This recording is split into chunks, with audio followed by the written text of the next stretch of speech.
Hi again. I am taking a little diversion now from because I was talking about my boyfriend and sex and stuff like that. I was remembering a couple things I forgot to mention about the styles. And one was that remember though I mean I grew up in the north, but the camel hair coats with the raccoon collars the girls used to wear. I didn't have one, but a lot of my girlfriends had them. They called them camel hair because they were the color of the camel tan with the big raccoon collar. And maybe they were made, I don't know, they don't make wool out of camels. I don't think so.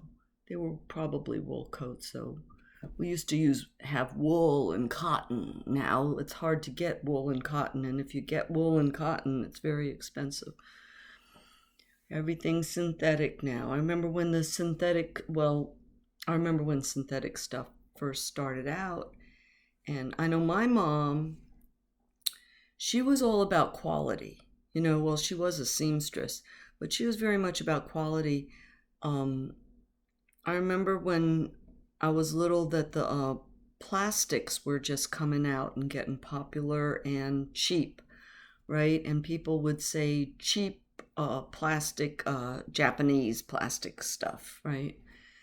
And anyway, the good thing was to keep it metal and keep it wood. That was the quality stuff. And now it's like everything is plastic. Um, but the styles, okay, there was also, I didn't mention that in the 50s and the early 60s, pleated skirts for girls. They had the box pleats and the knife pleats. Pleated skirts were big. I had several of them.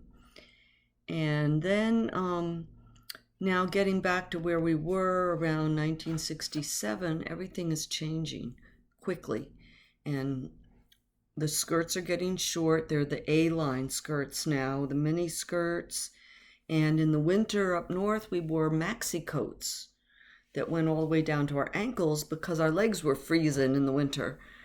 And we were not allowed to wear pants to school until my senior year. And we're not in my senior year yet in this story.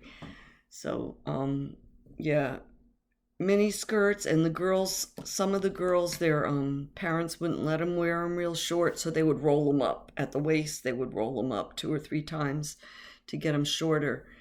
And also at school, it was a thing. It's like I think it was supposed to come down to the fingertips. Your skirt had to come or 4 inches above the knee or something like that. They had rules. And the shoes were big clunky shoes with the big square toes or round toes and big heels. Platform shoes did not come yet. They were more close to 1970. Bell bottoms were coming in. 1967, that was around the beginning of bell bottoms. But again, we couldn't wear them to school. I really think Cher started the whole bell bottom thing. And also the other thing that was big at that time, and that was because of the pop music, the British invasion, and all it was 1776. Well, I think they were kind of like starting to focus on revolutionary times because it was getting towards the anniversary, the bicentennial. But actually in New Jersey, the tricentennial, 300 years of New Jersey being a state, that happened in 6th grade. Anyway, because of British invasion, I guess that they wore a lot of the ruffles and lace like they did back in the 1700s, right? And also double-breasted came into style, where jackets were double-breasted, meaning they had 2 rows of buttons, big, wide buttons. I remember my girlfriend and I went up to New York City, took a bus up to shop one time, and I bought my maxi coat up there and a scarf and hat to match. And in New Jersey, you had to wear scarves and hats. You had to to survive in the winter.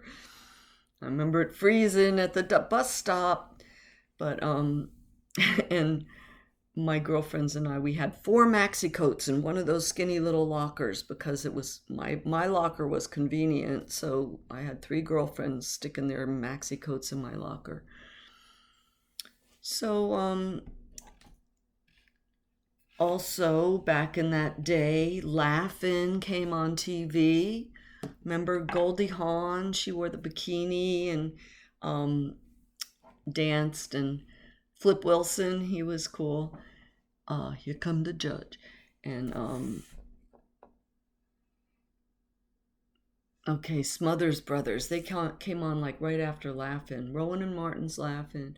They did a lot of stuff that was breakthrough, like political and things that were never on TV before. Different kind of humor. It was pretty cool. And okay, I got my first job when I was 15. My girlfriend worked at this restaurant, upscale restaurant in Asbury Park, right on the beach in the Asbury little circle there when you were just going towards the boardwalk. It was called Marine Grill. I mean, it was a fancy restaurant. The men had to wear jackets and all that, and cloth napkins, cloth tablecloths. We used to fold the napkins, fill the bread baskets, and I was a relish girl. I served relishes to the tables after they got their bread. I had to go in the refrigerator, fill up my relish tray. I remember the pickled watermelon. That was the unusual thing that I never seen before or after. But all different kinds of fancy relishes. And one day when I had to go in the fridge to fill up my tray, you were supposed to leave the door open, a little crack, and the door closed, and I was locked in the fridge. That was really scary. It was cold in there. It wasn't a freezer, it was a fridge. So I was in there a while, banging on the door. Nobody could hear me, it's so thick. And it was pretty scary. And my girlfriend who got me the job, after a while, she came looking for me. And she found me in there. I was shivering, I was freezing. Well, soon after that, I quit that job. And then I got, what was my next job? Oh, yeah. So 2 summers, the summer between my sophomore and junior year, and the summer between my junior and senior year, 2 summers, I was very blessed, fortunate to get chosen to work for the Board of Education. So that was really good. It was very, it was really good for me to work there. But anyway, all the jobs at that time, $1.50 an hour was typical pay. Everybody, all my first jobs were $1.50 an hour. And working for the Board of Education, they chose, girls that applied, that were taking the business courses, that were good students. And somehow I got picked, and I was one of 2. I considered myself white. I'm half white. I don't know what I'm supposed to call myself anymore, but I always considered myself white until the past 10, 20 years. It's like, I don't know what I'm supposed to say. Anyway, so I was me and one other girl from West End. We were the only white girls. So there was like at least 8 other black girls that were hired.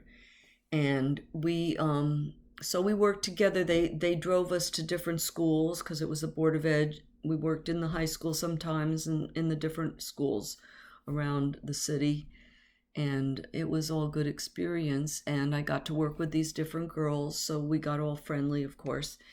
And the way our city was set up. Okay, I want to mention one thing, okay, about when I say black, Jewish, Puerto Rican, whatever I say it because of a couple reasons.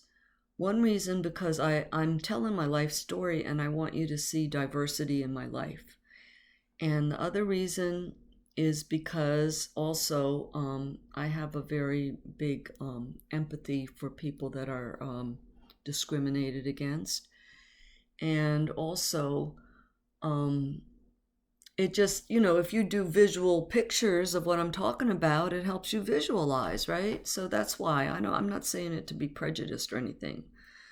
Back then, also, around 1967, 68, somewhere around there, I would say, that was when, all these racial tensions were happening and a lot of awareness was coming about. And it was also when they started calling themselves Black.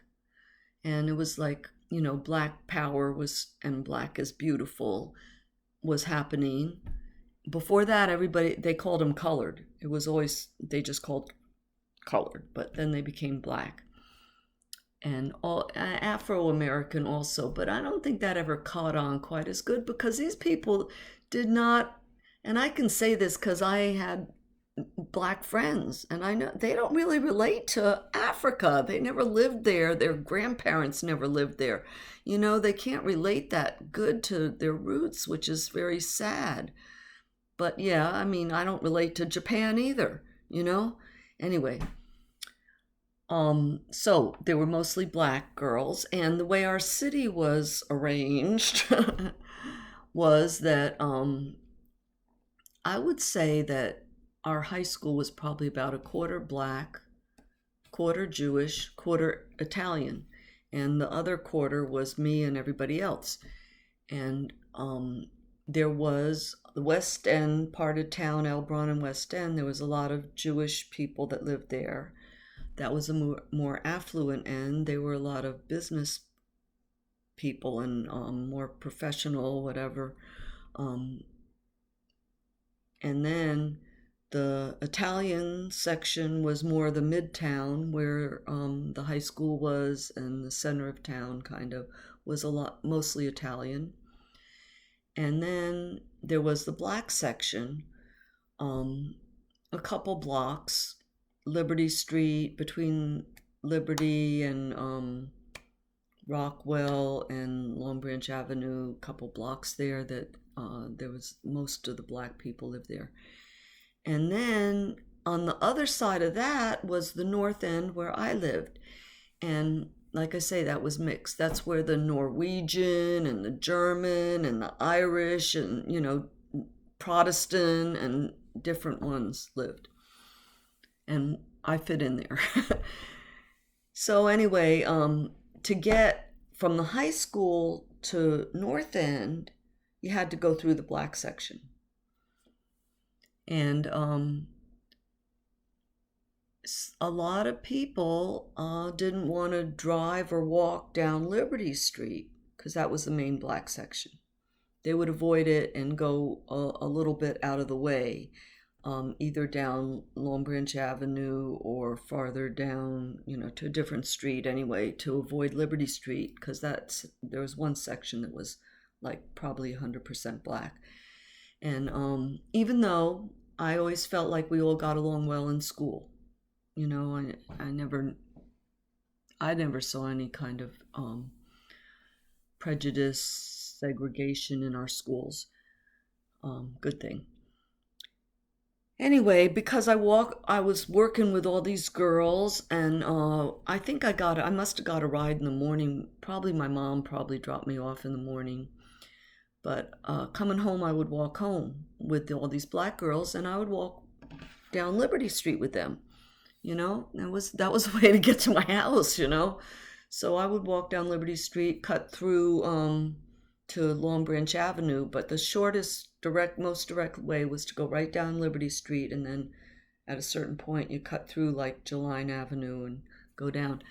Anyway, I didn't think anything of it, right? I did it all summer, 2 summers. And that's why I did that. I didn't think anything of it. And then there was days during school time when if I missed the bus or had to stay after school detention or some reason, Whenever I had to walk home, I would walk down Liberty Street, even if I was by myself. It didn't bother me because I'd done it so many times and I didn't think twice about it. So, I mean, there's very few white people that would walk down Liberty Street, believe me. Even though, I mean, I never heard about violence, people getting, you know, mugged or something for doing it. They were just scared for some reason. So, anyway, I did it, and I had two incidences. One was when I was actually there at night with a girlfriend.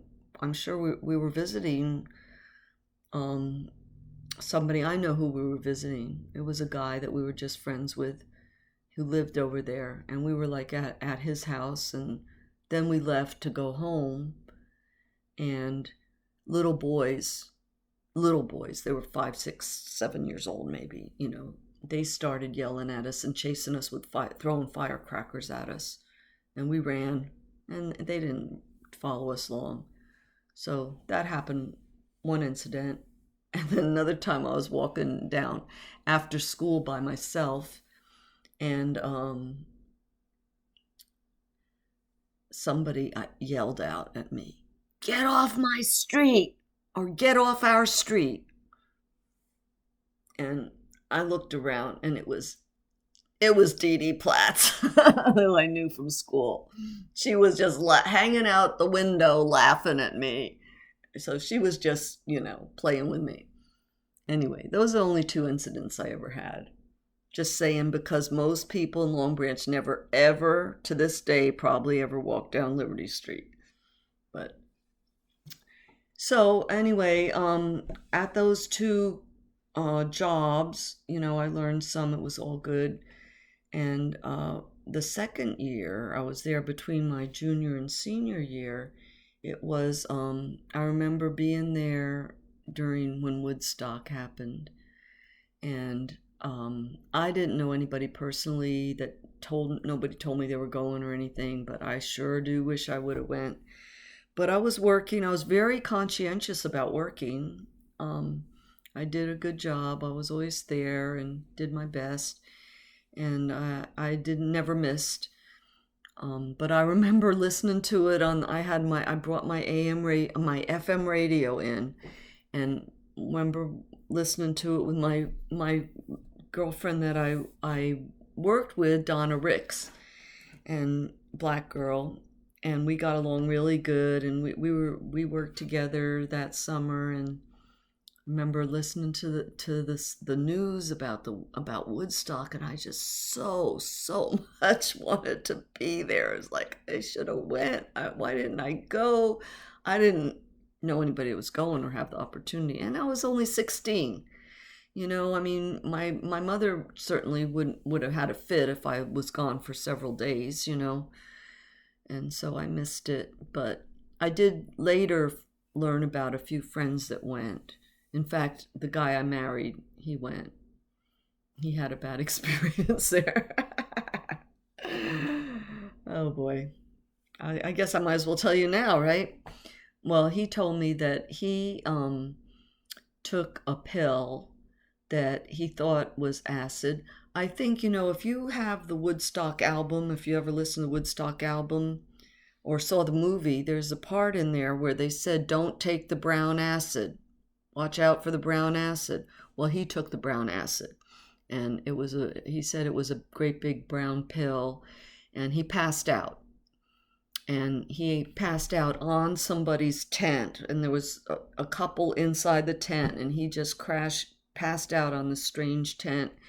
And he didn't wake up like till it was over.